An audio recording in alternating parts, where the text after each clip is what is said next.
Hello, this is Robert Polenic, the owner of Brutal Iron Gym. I'm here for a video today titled Personal Training 101, and this video is in regards to nutrition information. So the concept behind this series, Personal Training 101, is to provide information, knowledge like resources and practical application for personal trainers of different topics. So like we're going to do a video on nutrition, we'll do a video about training, maybe body language, like how to communicate with your clients. So the whole concept of this series is to make personal trainers better at what they do. So it's directed towards personal trainers, obviously via the title, but also this information would be helpful to anyone who's lifting and exercising and wanting to live a healthier lifestyle. So I'm the owner of Brutal Iron Gym, and part of our services we provide here at the gym is we partner with a local university as a internship site. So we'll have local like students, they'll come and they'll do their internship here at Brutal Iron Gym, and they're usually exercise science majors, and they're wanting to become personal trainers or strength coaches or just do something in the health field related to the general public. So they might be athletes or general public, but helping others.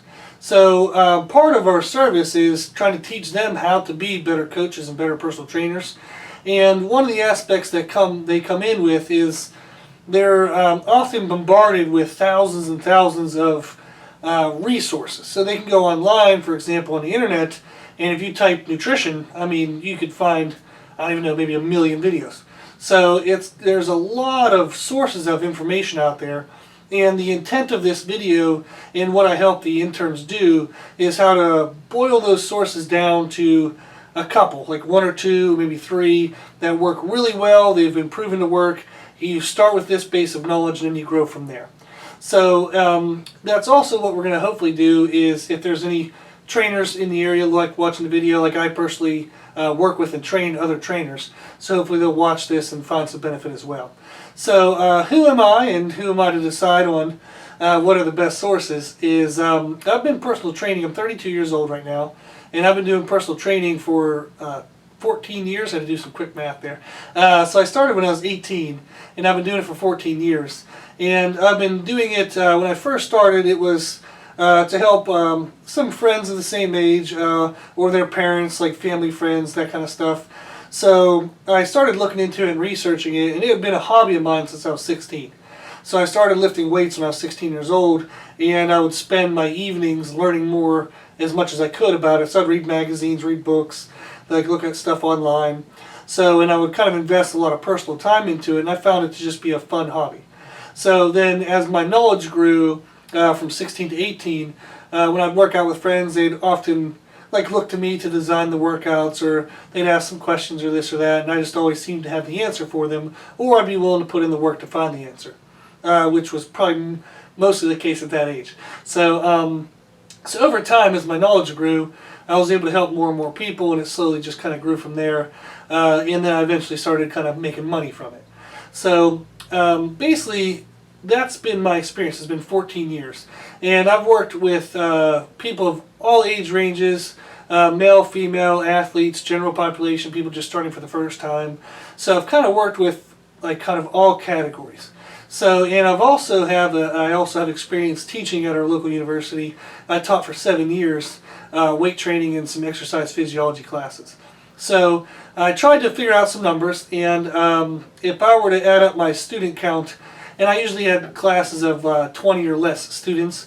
So we did do a lot of one-on-one type stuff where I would actually personally be invested in their training program, their nutrition program. We'd be talking individual needs. So it was 20 students, and there was one-on-one type activity with each of those students. So if I were to count up the students over the 7 years plus all my clients over 14 years, the number's over 2,000. So over 2,000 people. And again, that would be with all backgrounds and abilities. So I've also had worked with programs and special needs. So I went out and taught community classes to middle school, elementary, high school, to adults as well. So I teach a yearly class to our local church about nutrition and a little bit about exercise. And we usually do that in February, right after the New Year's rush. So everybody makes a resolution to lose weight. The first month they want to try all the shortcuts and all the easy stuff that doesn't seem to work. So then the second month we teach them the stuff that does work. So that's a little bit about my background. So I do have a bachelor's in like health and phys ed, so a teaching certification in health and phys ed. I have a master's in nutrition. I have a personal training certification through American College of Sports Medicine. So that's kind of my certification or educational background. And then, like I said, the experiential background would be through teaching and 14 years of training. So that's a little bit about me. And then usually what I try to tell people is if you're not sure who I am or if you should listen to me, I promise if you try the things I tell you, they will work. They've worked for everyone in 14 years, so it'll work, and we'll let the results kind of speak for themselves. So hopefully I've told you a little bit enough to get you hooked and at least start to listen to me. And then if you do listen to it and you try the information, it'll work, and that'll kind of help solidify your investment of time in learning this information. So the first thing we're going to cover when it comes to nutrition is going to be the resources. So that's when the students come to me, or when a personal trainer sends me an email. What I usually tend to have them do is, if they want to learn about nutrition, I tell them, here's something to go read. So before I can kind of tell them all the asterisks and special case information, I need them to have a baseline of information. So if we look at the resource categories we have, one of the aspects I like to point out with nutrition is when somebody says they're eating healthy, or a person who's like a sports athlete, they're saying they're eating for their goal. There are different kind of end goals of nutrition. So for example, not everybody eats to just look good. So not everybody eats to perform well. So we kind of break it down into, there's health nutrition, which would be stuff, people with the goal of improving blood work. So they want to kind of reduce diabetes, they want to help with blood pressure control. So they basically have biomarkers in their blood that they want to improve. So maybe somebody in their 40s, went and got blood tested and found out they were diabetic. So now all of a sudden they want to kind of eat healthy to kind of improve that condition. So that's basically going to be what the health category would be, is anything in regards to blood work. So you want to improve blood work. And kind of the best source to start from, and there's tons of asterisks and stuff, and people can argue some of this, but the best source to start from is the FDA guidelines. So there's going to be some changes. We're going to make some changes along that from that, and I'll explain that here later in the video. But you want to understand the FDA guidelines. So when the government was creating the FDA guidelines, their goal was around health nutrition. So they never set the FDA guidelines so that a person would look a certain way or perform a certain way. They simply set out for the goal of improving blood markers. So a good base of knowledge is going to be the FDA guidelines. And another reason why that's a really good base of knowledge for personal trainers is, most often that's what our clients are going to kind of refer back to, is if they did any research, or if they were told anything, they were told the FDA guidelines, or they read about the FDA guidelines. So we want to be familiar with that, so that way we can then steer them from that with small corrections that will help them towards their ultimate goal. So if you want to learn basic health nutrition, the FDA guidelines is where you want to start. So then we have the category of aesthetic nutrition. So this would be eating to look the best you can. And that doesn't necessarily mean that you're not going for health. It just means that your main directive, linear focus isn't blood work health, it's aesthetics. So you can look good and have good blood work, and that's what we're going to try to work towards learning. There's also people who look good and have horrible blood work. So we would like to steer our clients towards the best combination of the both. So we want them to look good on the outside and the inside. So the best source that I have them start with is a book titled Championship Bodybuilding, and the author is Chris Aceto. So hopefully you guys can read this stuff.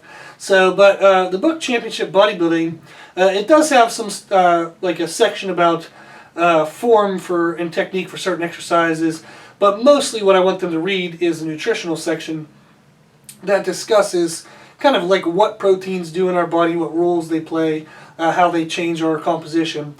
Same for carbs and for fats. So basically that book is about composition. So it's going to be trying to discuss how to maximize muscle tissue, minimize fat, and also be healthy. So that would be the best book source to start from for aesthetic nutrition. Then we have performance nutrition, and the best book I recommend for that is called Nutrient Timing by the author John Ivey. So, and what that book does is it discusses the methods and the best ways to eat to perform. So we want, if a person wants to be the best athlete they can be for whatever given sport, this would be the type of nutrition they would want to follow, would be performance nutrition. And again, the performance nutrition is going to be with the mindset of also maximizing the best we can health nutrition. So we want them to perform well, also have good blood work values. So a lot of the people we work with, especially if they're an athlete, they're going to be short focused. So short-term focused, they're going to want to kind of have best results right now, do everything right now. And we would like to, in 20, 30 years, have them still be healthy from everything we help them with. So we wouldn't want to have them ultimate results right now, but 20 years down the road they have a heart attack. So a real quick example of this is when I was first starting out, when I worked with athletes who wanted to gain weight, it was just calories, calories, calories. So if they were having trouble gaining weight, go eat a cheeseburger. You're having trouble gaining weight, go eat a pizza. So, and now what I've really focused back on is getting them to maximize healthy foods first. Really try really hard to get as much healthy foods as they can first, before you then let them start to have more processed foods, sugary foods, or things that can have some negative blood work consequences. So I would, so basically we even have them taking like a shake before they go to bed. We even do like a meal in the middle of the night. So if they get up to go to the bathroom, we have like a shake prepared that's made with healthy items. So we try our best to really maximize healthy whole foods before we start doing any processed or sugary foods. So again, those are kind of the best book sources to start from. So, and then what your goal as a personal trainer is going to be starting with these kind of 3 areas of knowledge, and then as you work with clients, learning how to blend the areas. So for example, like I said, we want aesthetic nutrition, we want to also be healthy. And for performance nutrition, we also want to be healthy. But why not try the best of all three? So if we have an athlete who wants to perform well, often their body composition is going to be part of that. So let's take for example like wrestling. So a person wants to, like if you have a young athlete, 16, 17, 18, whatever, or in their college they want to wrestle, there are weight classes. And for them to be the best they can be in a weight class, they want to maximize the amount of muscle they have, minimize the amount of fat, and have the best body composition that they can have possibly to then perform their best at that weight. So you would want to know aesthetic nutrition to get them the best composition, as well as performance nutrition, so that way they can do the best they can at the match. So that would be, there's tons of other sports like powerlifting and everything else that you would want to have that kind of balance between all three. So even if you have a person who's aesthetics only, you have a person getting ready for a bodybuilding show, maybe women's bikini, women's physique, something like that. So we want them to look their best, but also part of looking their best is performing their best in workouts. So if we have a person who wants to maximally burn body fat during a workout, then we want them to be fueled and ready to go and have a ton of energy to kind of hammer through that workout at the best they can. So same thing with building muscle tissue. They have to get the best stimulus out of the workout to build the most amount of muscle. So not only are we concerned about aesthetic nutrition, we also have to pay attention to performance nutrition. So if they're eating to look the best, but their workouts, they really have no energy and they're kind of dying the whole time, they're not going to get the best results out of their workout, and therefore they're not going to have the best composition difference, the aesthetic difference. So basically what our goal is to learn these three sources. So we learn the FDA guidelines, we read Championship Bodybuilding, and we read Nutrient Timing, and then we combine all of that knowledge. So, and the best way, and really the only way to combine that knowledge is to start working with people. So, and kind of learning individual cases and scenarios, and then over time you'll start to find how to blend that for different people. So that's going to be your best kind of like book resources. So another resource we have for food labels. So when we want to find out what is in a food. So we know if we pick up a package at the grocery store, there's the nutrition fact label that'll tell you calories, grams of fat, grams of carbs, proteins, all that stuff. So there's a website titled nutrientdata.com, and that website has pretty much every food you can imagine, and it has a nutrition fact label that you can search. So for the food, so if you go to the website, the top right of the page, there's a search function. You can type in the food you want, and it'll bring up probably 400 variations of that food, and then pick the one that best represents what you're looking for, and then it'll tell you the nutrition fact label for that food. It also has other categories in there, like it'll tell you the glycemic index, the glycemic load, it'll tell you the moisture content. I mean, it tells you everything you need to know. So once you understand like how to manipulate nutrition, Then when you're looking at the foods and trying to figure out what each food is made of to then manipulate, nutrientdata.com is a really good website to use for that. So I use that when I need to reference a food and kind of figure out what is in it, like what is in that food in terms of calories. Like even if you're looking at vitamins and minerals, it'll have that information as well. So that's kind of the best single sources to start from. So like I said, there's thousands out there. In the last 14 years of my experience with clients and my experience with other personal trainers is these are kind of the best sources to start from, and then they kind of grow from there. So usually what I tell them is in these sources they're going to find some really concrete basic truths, and then they would want to read and research more, and anytime they find a new source that maybe violates one of the truths that are presented in this book, they'd really want to kind of look at that and see, is this source credible? What is their reason for violating that truth? And then kind of delve into that. So, and that's basically like, goes back to a concept as if you want to learn something and you read 10 items and there's 10 out of the 10 items they all repeat one or two things, the one or two is probably what's true. So, but maybe out of item number 4, there's some outlandish thing. Number 5 has a different outlandish thing, but none of the other sources reference that outlandish thing. Then it probably is outlandish and something you don't really need to listen to. So it's always the common denominator, the common themes that you would want to pay attention to and grow your knowledge from there. So the next category we have here in blue is talking about basic information. So what this means is if we read all these sources, we kind of boil it down as much as we can, or as much as I can in this video. What we learn is that what comprises of a very successful diet. So what you would need to look at. So the first thing is you want to look at calories. So, and it's kind of establishing like a baseline. So if I have a client, we'll give an example of a client who wants to lose body fat. So what we want to find is we want to find how many calories they kind of eat at the moment. And what that'll tell us is if they've been kind of stagnant and they've just been holding steady at a certain weight, then that tells us the calories they need to kind of stay at that weight. And then from there, we would want to start modifying. So, and I'll get to a little bit of description here of what we want to modify and how we want to modify. But really the first thing you need to do when you work with somebody is establish a baseline of calories that they consume on like an average daily basis if you were to look at a week. So maybe out of 7 days, they average 2,200 calories. That gives you an idea of where you're going to manipulate from. So they have a lot of calculations of like body weight times 15 equals maintenance. You know, so you can use calculations to guesstimate a baseline. But usually I like to use data tracking. So I have them use a website such as like MyFitnessPal, and I'll have them track their information for a couple of days.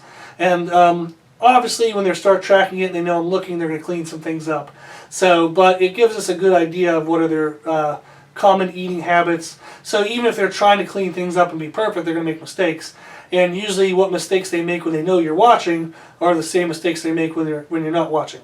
So if they record it for 3 days and all of a sudden you find out that they're like, oh, you know, I try to eat more often, but really I only got 2 meals in, then they're probably doing that when you weren't looking too.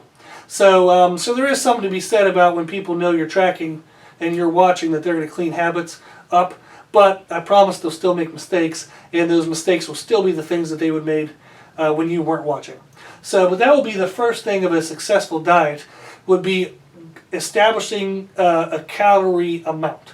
So, and you can find that baseline, and then if an example of like fat loss, you would then decide if you want to reduce those calories, or what I usually try to recommend up is the term of like cleaning up those calories. So if a person is eating, say, 2,000 calories, I wouldn't necessarily automatically reduce to 1,800. I might look down this list that I'm about to explain in a second and see if there are some things we can fix further down the list before we start reducing overall calories.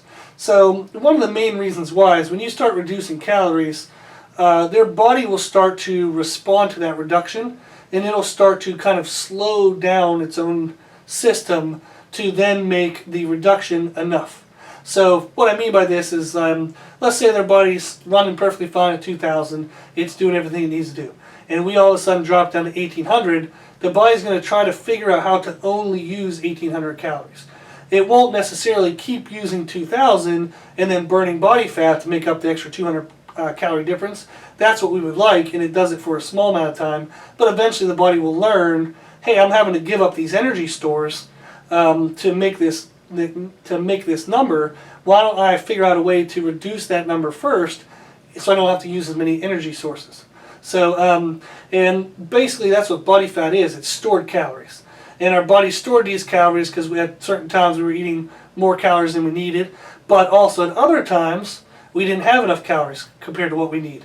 So the body figured, okay, I might as well store these extras for the times in which I don't have what I need.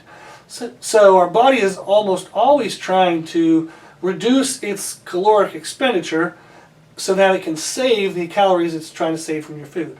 So not only, if we only look at calorie reduction, what you'll find, and this is often the case with women who are getting ready for competitions, is all of a sudden they'll be at the end of their diet, they still have a little bit of fat to lose, but they're only eating 800 calories and they're doing 2 or 3 hours of cardio every day, and their body basically just shut off. It stopped responding. And that is part of the process of all they kept doing was reducing calories, reducing calories, reducing calories, and their body continued to downgrade, downgrade, downgrade. So eventually they have a body that would be, if you think of the metabolism as like a fire, so we want a big, huge fire that's burning a lot of wood, and that means it's burning a lot of body fat off. What they did was they slowly made that fire dwindle down, dwindle down, dwindle down, until basically the fire went out. So that's why my first recommendation when people are trying to do fat loss is not to actually reduce calories. So, and that's part of finding the baseline. If you know what the baseline is, you then know whether you're reducing or not reducing. So if you don't know the baseline and you just set an arbitrary amount, you don't know if you just temporarily made a reduction or you accidentally made an increase. So maybe a person reports that they're eating, on average 11 to 1,300 calories, but when you find out their habits, maybe they were, cooking a meat in a certain oil, maybe they were adding dressing they weren't paying attention to, and really they were eating 1,500 calories. So if you take that recommendation, they said 11 to 13, and you say, let's go 13, you've automatically actually reduced by 200, whether you knew it or not. So understanding calories is the most important factor, but it doesn't mean that it's the first thing we change or manipulate. So we have other factors to look at as well. So the second factor of kind of most importance will be the percentage of macronutrients. So that's how many carbs, fats, and proteins they're eating. So, and basically what we want to do, the little note there says, is we want to establish a healthy amount of protein and then fill in the gap with fats and carbs.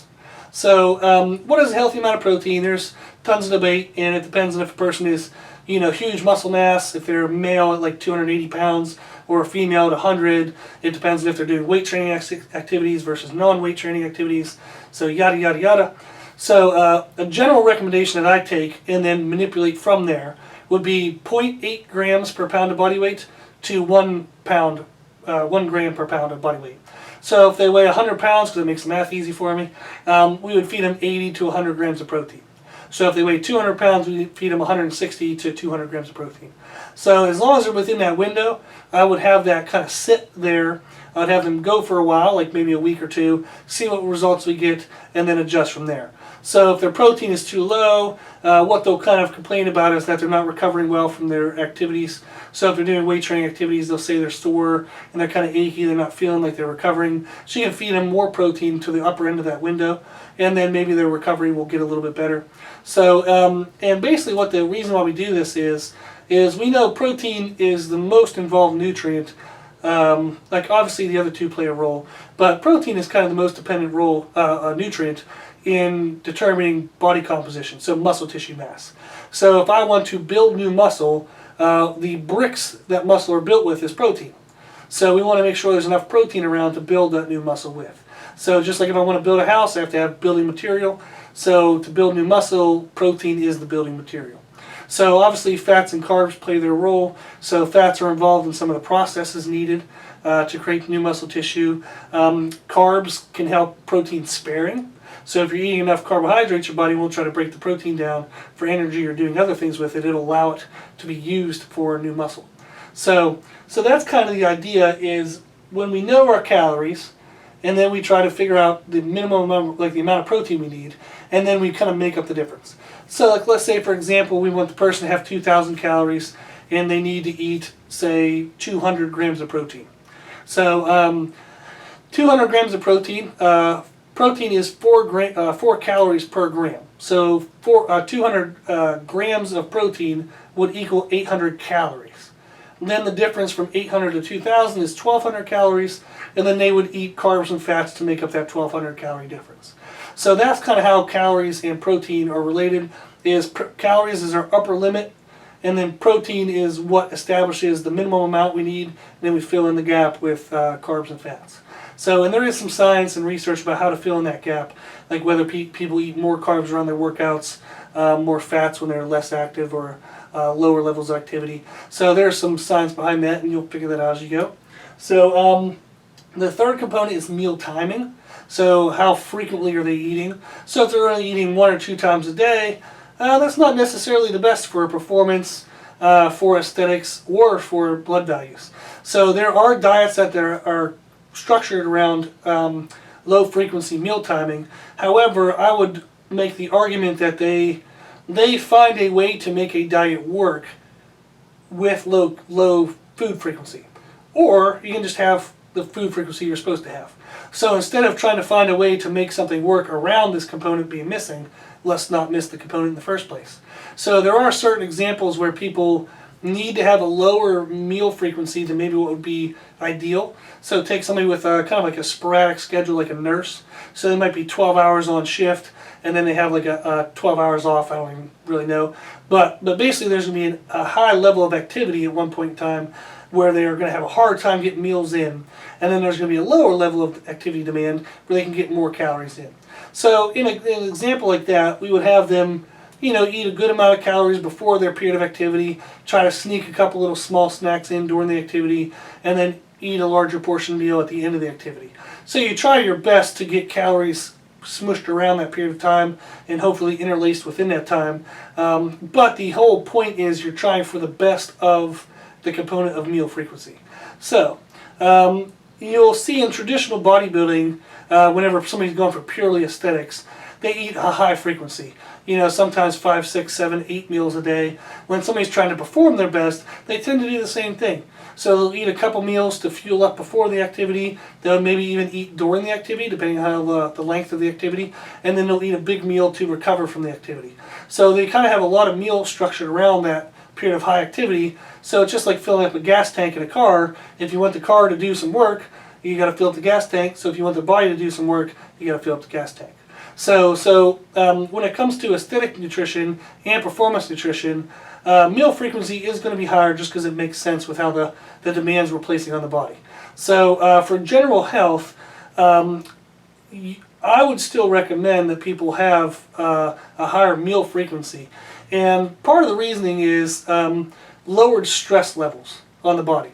So if we give the meal, if we give the body 3 to 4 small meals throughout the day, you can break those up pretty well. Doesn't have to have a huge stress to do that. And also, in between the meals, there's not a huge stress of a time period where they don't have anything in their system. So if we let them have, say, 2 large meals, like one at 6 a.m. and one at 6 p.m., then the one at 6 a.m. is a lot of food. The body's going to ramp up, break all this food down, do all this work, and then all of a sudden come noon to 4 o'clock, their body has nothing, and then all of a sudden it's having to do a lot of work and stress to maintain the homeostasis of the time period when there's nothing in it. So no food. So there's research that will argue both aspects, both components. So I've just found over the last 14 years that when you get people to eat more often, they tend to feel better, they perform better, they look better. So sometimes, I do my best to read research, but ultimately I do what I see that works. So if I'm doing stuff with clients and it works, then I don't really care if the research backs it or doesn't back it. I've seen it firsthand, and so I'm going to do that. So I am always paying attention to, maybe I'm getting a result, but there's a better way to get results. I'll definitely look into that. So, but if somebody were to tell me that, like for example, meal frequency means nothing, I can give you a couple hundred names of clients when we modified meal frequency alone. Like we didn't modify calories, we didn't change the percent of the macronutrients, we just made them eat more, like more often. So they looked better, they felt better, everything went better. So I have a lot of first-hand experience with seeing when you manipulate just one component from the others. So for example, I've done diets where we will manipulate calories, but we don't manipulate anything else, and there's a certain result from that. We've done diets where we've manipulated only the percent of macronutrients, so maybe they came in, they were eating 2,000 calories, but the majority, overwhelming majority, was carbs and very little protein. So we keep them at 2,000, we up the protein, we reduce the carbs, all of a sudden they look better, they feel better, so everything just kind of improves from there. So that's the idea of this is, when you look into research and you read all these books, ultimately you have to have first-hand knowledge. So you prepare yourself as much as you can with like book knowledge, but then you have to put it to work and see what happens in the real world. So the real world does not always reflect what they find in research. So, and often the real world is ahead of research. So in the sense to where they're not going to do research until they're aware of something. So if somebody starts doing something in real life, there starts to be a series of chain reactions and consistent reactions, all of a sudden they're going to say, hey, let's research this and see why this is happening. So the next component down is going to be macronutrient quality. So, and I kind of look at that as in increasing the thermic effect of food. So thermic effect of food refers to how many calories our body has to, how much work our body has to put in to digesting a food item. So for example, if I were to get, this is a very small example, and if you were to read the research, there might only be a small effect, but it works really well for explanation, is if I were to eat a steak versus ground beef. Okay, so a steak, when we bite it and chew into it, we have to burn more calories to break it down manually with our mouth. When we swallow it, our body has to work even harder to break all the strands apart and basically break it down to mush so we can then digest it and get what it needs out of it. When you eat ground beef, it's already mush. So it's already broken down, so the long protein strands, the globs of fat, all that stuff is already broken. So like I said, it's a small amount, so just stick with the theory of this. The concept of what I'm trying to explain is eating a steak takes more work for your body to break it down than eating ground beef. So that's a really small example, but that's kind of the concept of when I think of macronutrient quality. I personally think of increasing thermic effect of food. So how much our body has to work to get those calories.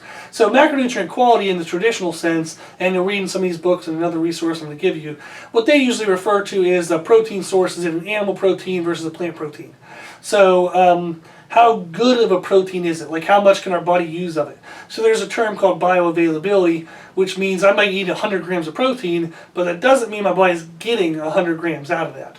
So our body has to work and do some stuff, and out of animal proteins we tend to get a higher amount of yield. So if I eat 100 grams of protein, I'm going to get closer to 100 actually out of it versus the plant protein. So there's tons of research and science behind that, and I'll let you look into it. So, but that's the idea, the traditional idea of macronutrient quality. So I do look at that when I manipulate people's diets. But I also really look into the concept of thermic effect of food. So for example, if I'm working with a vegan or a vegetarian, I might not have the choice of using an animal protein versus a plant protein, but I do have the choice of picking a plant protein that makes their body work the most versus a plant protein that's already like kind of pre-broken down and pre-digested or pre-processed. So those are kind of two concepts you want to look at when you think of macronutrient quality.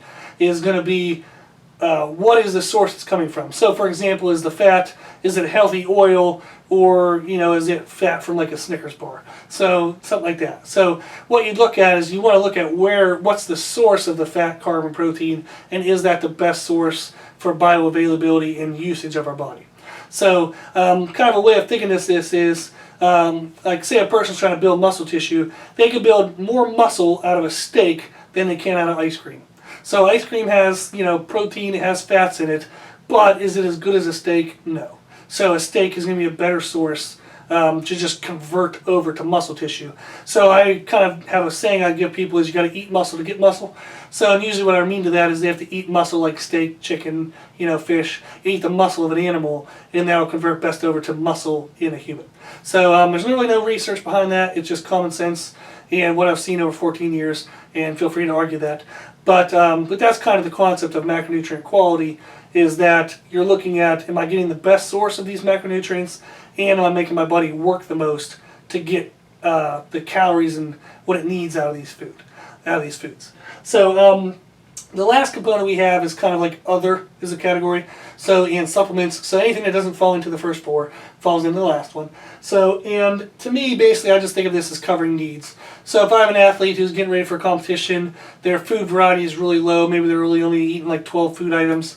So throughout the whole weekly structure, chances are they might be running low in vitamins or minerals or certain things. So we have them take a multivitamin. We have them take maybe something such as like vitamin D3.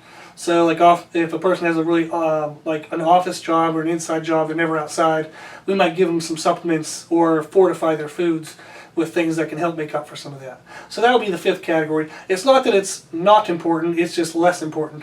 So if I'm taking the best supplements in the world but I'm not paying attention to my calories, you're not going to get the results you want. So you're definitely not going to get the best results you can get. So that's going to be the concept behind this list, is it gives you the idea of what to kind of track and make sure of. So if I'm setting up a diet for a client, I want to figure out the baseline of calories they need to be where they're at. If they're trying to build muscle, we might eat more calories. If they're trying to lose fat, I would actually suggest, like I said before, don't reduce calories right away. Look down through the list. Maybe at number 2, try to optimize, are they eating the most amount of protein that they should be eating? Then go down, are they eating a high frequency of meals? Then the 4th one, are they eating the best quality sources? Is their body working the hardest to get that calorie amount? If you modify numbers 2, 3, and 4, what you'll find is you're going to get a body fat loss effect without having to modify calories. So just because it's number 1 doesn't mean it's the first thing you do. So for fat loss. So when I'm looking for somebody who wants to gain size, usually I'm more eager to increase calories. However, if they're currently eating, ice cream and pizza and like candy, I'm going to try to get them switched over to steak and like meat, potatoes, rice, and see if that cleans up their physique first. So maybe they want to get bigger, and really what they need to do is just lose some belly water and belly fat, and that'll make them appear larger. So we all know, like if you get ready for a bodybuilding show, you don't gain weight to step on stage, you lose weight. So you shed off all the things that are covering up your muscles. So oftentimes when clients come to me, and like let's say a person comes in and he says, I want to get bigger muscles, but they're kind of chubby, I'll actually tell them, sure, and then I'll just set up an actual diet that is to take off some of that body fat. So they'll think they're building muscle, that's what they're going to see in the mirror is more muscle popping out, but they're actually dropping body fat. So it doesn't really make sense if somebody's already kind of chunky to then try to build a bunch of muscle underneath that chunk. You want to take the chunk off. So that's a little bit of something to think of when you're starting with this list. And a good explanation, a more in-depth maybe learning lesson of these components is online. If you go to YouTube, there's a college professor named Mike Israetel, and he's part of a company called Renaissance Periodization. So, and if you go online, hopefully you guys can read this, but if you go to YouTube and search Renaissance Periodization Nutritional Priorities, and there's going to be a several series lecture on these individual components. So there'll be an introduction lecture, and then in lecture number 2 he'll talk about calories. In lecture number 3 he'll talk about percent macronutrients, yada yada yada. So he'll go through and expand on this list to probably more detail than me, and also give you more academic background and like the research behind why this list was made.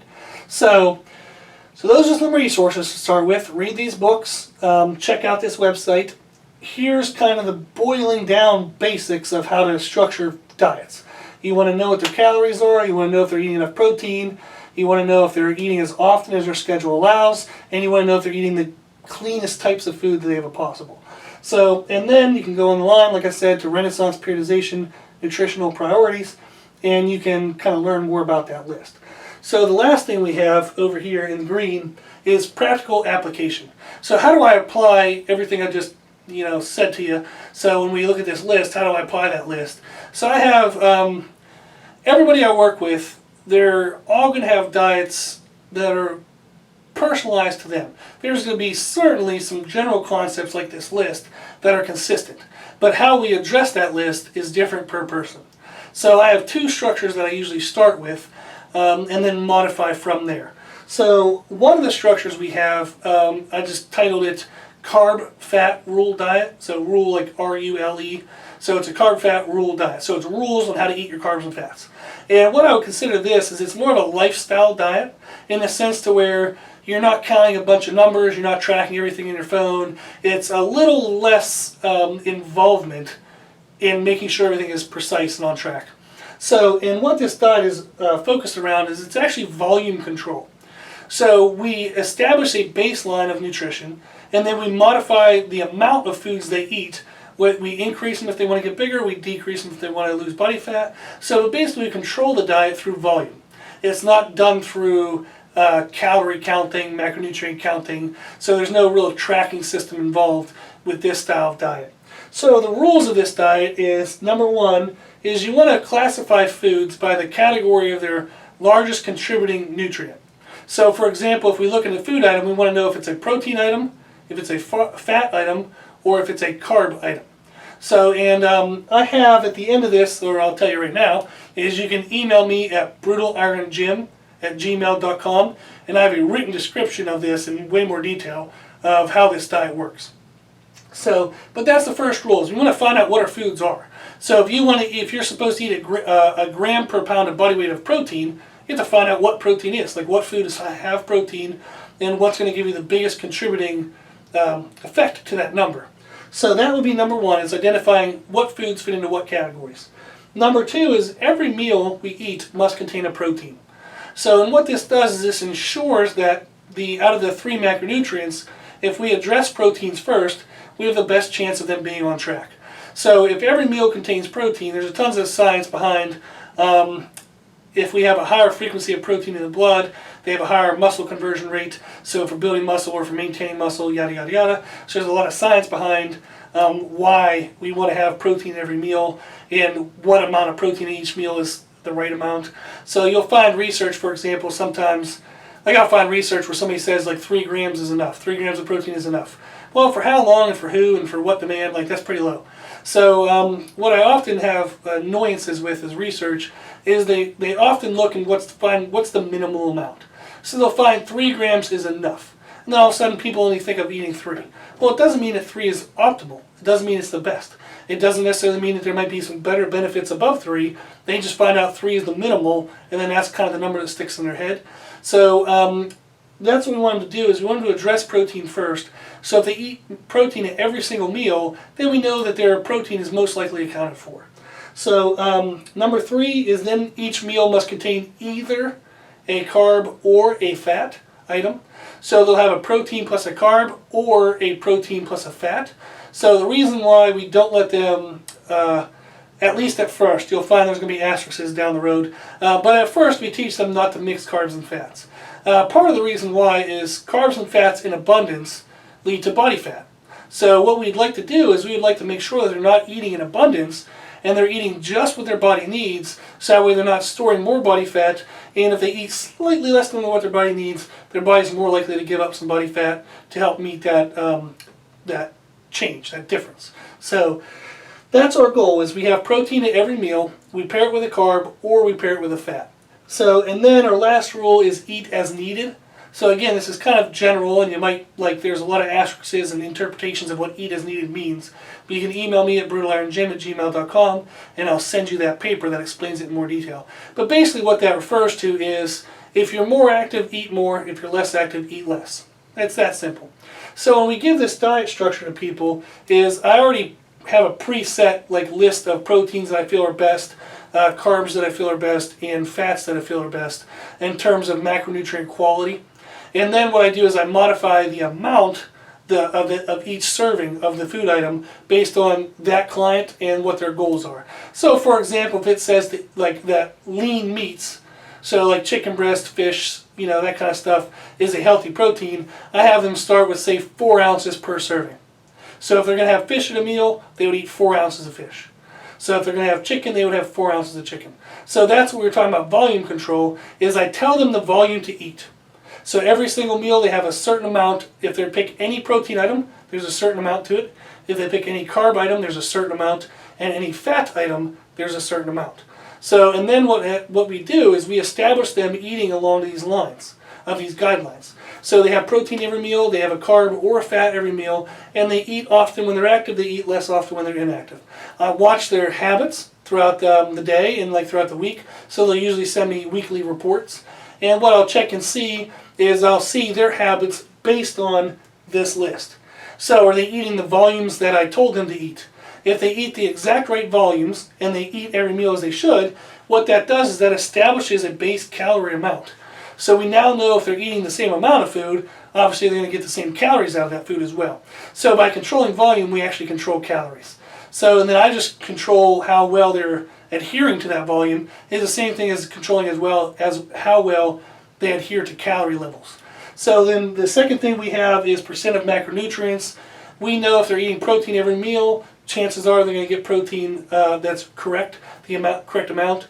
So when I have clients that I work with, at the end of the week, I'll check their daily averages. I'll do all a little bit of math and make sure that their protein fell within that range of 0.8 grams per pound to 1 gram per pound. If it fell below that average, what I would do is simply increase the volume of each protein source. So if they were eating whole eggs and I told them to have 2 eggs, now maybe I'll tell them to have 3 eggs. If they were having meat at 4 ounces, I now tell them 5 ounces. And we see the next week if that bumps them back up to that range. So again, it's volume control. So to make sure we follow these rules, we just keep controlling the volume, plus or minus. So for meal timing, so again, if they're eating more when they're more active, I make sure, like I have a kind of an idea of their schedule. So if they work out in the in the morning, I make sure that most of their food is focused around the morning. If they eat kind of in the evenings, I make sure not all the food is focused in the evenings, but there's enough food leading into the workout, and then there's a nice solid meal after the workout to help with recovery. So that's the idea of meal timing, is we're just going to track their habits. So if you're a personal trainer, you're going to have some personal investment and some time into looking at this stuff. So and you can also create your own guidelines, your own list of rules. So if you have 10 clients and you find that there's 1 or 2 things you keep repeating, like every time they send you something, you usually do 1 or 2 things all the time, you can write that into a list and then send that to your clients overall. And then have them start to self-modify, and then you can actually just track their modifications. So instead of you having to do all the modifications, you would have them try it themselves, and then you'll have a smaller amount that you have to fix. So that's a nice little sneaky way of getting less work for yourself. So, and then like we look down, the next one is macronutrient quality. I'm already controlling that by telling them like the approved list of foods. So there might be, say, 8 protein sources that I really like, and I put that on the list. And then I always put like a little asterisk is if they have a food item that is not listed on the paper, then they are to send it to me and ask me about it, and I'll know if it's a good source or not a good source. So if they're 300 pounds and they're just trying to lose some weight, I'll let them get away with things that are less optimal. So because you're just going to get the effect, you want to get them down, and you want adherence to be high. So that's a huge factor, is the adherence. So we can have all the perfect rules, but if nobody follows it, it doesn't matter. So whereas if somebody's contest prep and they're 4 weeks before a contest, you're going to be really tight on what that window of appropriate items are. So the next system we have is the basic, like if it fits your macros, like kind of data tracking, where they're going to track calories, track nutrients. And we use a website. I know there's a bunch out there, but one that I'm familiar with and I work with usually is MyFitnessPal. So I have them kind of track their food intake on MyFitnessPal. So the parameters of what we're going to do for that is calories. In order to establish a baseline, I'll either have them write what they do for a week, I'll do the math and figure out what that calorie is, although MyFitnessPal does that math for me. So, but I'll see like maybe day 1 they were 1,400, day 2 they were 1,600, day 3 they were back down to 1,400, and you just kind of find that weekly average. And then you would set that weekly average as their baseline. Or you can take the equation of body weight times 13 to 15. 13 is low, so if they're a female which is lighter in stature, say like 150 pounds or less, I'll sometimes use that lower number. If they're a bigger person, I'll use the higher number. So just that way it's not such a huge reduction right away. So, but what that does is it establishes a baseline. So we take their body weight times 13 to 15, and then we adjust from there. And that's what this little note right there says, is you have to adjust. This is simply just a guessing game at first, and you're getting them to do something consistent. And then once there's something consistent, you can then modify and get predictable results. So if they're doing inconsistent stuff and you want them to all of a sudden eat healthier protein items, you have no clue what effect that's going to have because you don't know what they're currently doing. So you have to have a consistent baseline to then make predictable changes from. So as for protein, so I have a bigger window here than what I've been stating is 0.6 to 1 gram per pound of body weight. And the reason why I lowered it to 0.6 is sometimes I'll have people come in and they're eating nothing. Like they're maybe a 150-pound woman eating 50 grams of protein a day, so they're at 33%. So sometimes getting them to 0.6 in itself is a challenge. So just anywhere within that range. And like I said, I tend to push more towards the 0.8 to 1 gram, especially if they're lifting weights. So if it's a person who's doing no weight training activity, they can definitely be lower in that 0.6, 0.8 range. So it depends on kind of muscular damage and muscular stimulus, like what you're asking the muscles to do. So if you're breaking them down often and asking them to repair often, you want to give them more protein. So, and then our carbs and fats are going to be as needed. So as I mentioned before, we have a calorie amount that we want, we have a protein minimum, and we know that that protein minimum contributes to a certain amount of calories. So like I said, if the calories from the protein is 600, then and their total amount is 1500, then you know the difference is 900. And then that's what they would fill in with carbs and fats. They would eat enough carbs and fats to make up that 900 calorie difference. So that's kind of how we structure the first part. Then one of the things I watch is just sodium fluctuations. So I don't necessarily give them a set sodium amount to aim for every day, unless I see them having like ridiculous crazy habits. So, but I have seen before where a client will do something one day and they maybe have 300 to 500 milligrams of sodium and that's it. Then the next day they're 5,000 milligrams because they went out to eat somewhere. So, and what they'll find is the night of that meal or the next day they're going to have a huge amount of water retention until they drink enough fluid to flush out some of that sodium. So they might feel the next day all of a sudden they're bloated and they're going to say like, oh my god, I'm fat. And if you only look at calories, protein, and carbs and fats, you wouldn't see any kind of change from day to day and you wouldn't know why they were to feel bloated that day. So controlling sodium, or at least paying attention to sodium, will help you be aware of big fluctuations, which will then cause fluctuations in the way they look and feel. So the last thing we look at is sugar. So I try to keep sugar levels pretty low. It depends on if they're a high endurance athlete and they're running several miles a day, they can have more sugar. If they're a person who really inactive and they're trying to drop off body fat, you have to control sugar even more because they have less opportunities to burn that sugar up instead of letting it be stored or have negative impacts on fat storage. So our kind of goal there is we watch the percentage of sugars contributing to carbs. So in the FDA guidelines, you'll often find that they'll recommend keeping sugars to 1/3 of total carb count or lower. It's a pretty good place to start. So, and then just see what results you get and then modify from there. So what I'll find sometimes if people have a higher sugar content, but their calories are good, their protein is good, their carbs and fats look good, but a really high contributing part of their carbs is sugars, they'll tend to have a little more water in their lower belly underneath their belly button and a little more water holding in their kind of love handles. So all of a sudden if we reduce the percentage of sugar contributing to their total carbs, all of a sudden that little bit of water weight goes away. So we don't actually have to reduce any calories, we don't even reduce the grams of carbs, we simply change the source of the carbs. So that would be number 4, macronutrient quality. So we modify that number 4 component and we get a nice effect. So hopefully this was helpful. So I tried to figure out how to do an entire nutrition video in under an hour. So I have no clue what the time is right now, but I'm pretty sure it's under an hour. So however, can you learn everything you possibly need to know about food in less than an hour? No. So this is a baseline of information that hopefully you can now build from. So this gives you a starting place, and then you can kind of grow from there. So a quick review is our sources of information, book sources, are FDA guidelines for health nutrition. We have Championship Bodybuilding by Chris Aceto for aesthetics. We have Nutrient Timing by John Ivey for performance. And then we have that website, nutritiondata.com, to help us look up nutritional fact labels and find out what is in food. So what's in the foods that we're recommending. So we have our list here, and you can read back through that. So it's calories, then it's percent of macronutrients, then you have meal timing, quality macronutrients, then you have like kind of other / supplements, and that kind of gives us a list of what components we want to look at. Then we go online, you search for Mike Israetel, so just search the terms Renaissance Periodization, Nutritional Priorities, and that'll give you the lecture series that he'll be teaching on these components. So then, if you want these practical application diet structures to start from, you can email us at brutalironGym@gmail.com. And again, the two structures are a carb-fat rule diet, and that's where they eat protein every meal, and they have it with carb or fat, and it's a volume-controlled style. Then we have the If It Fits Your Macros, where they do data tracking on websites such as MyFitnessPal, and they have the parameters we follow here. So it's calories, you establish a baseline, you either watch their habits for a week, find the daily, weekly average, or you just do body weight times 13 to 15, have them start from there. Protein is 0.6 to 1 gram per pound of body weight.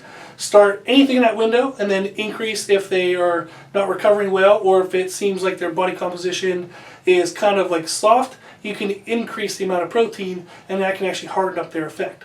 So then the next thing we have is we do carbs and fats kind of as needed to make up the calorie difference from the protein. And then the last thing we're going to look at is going to be sodium and sugar.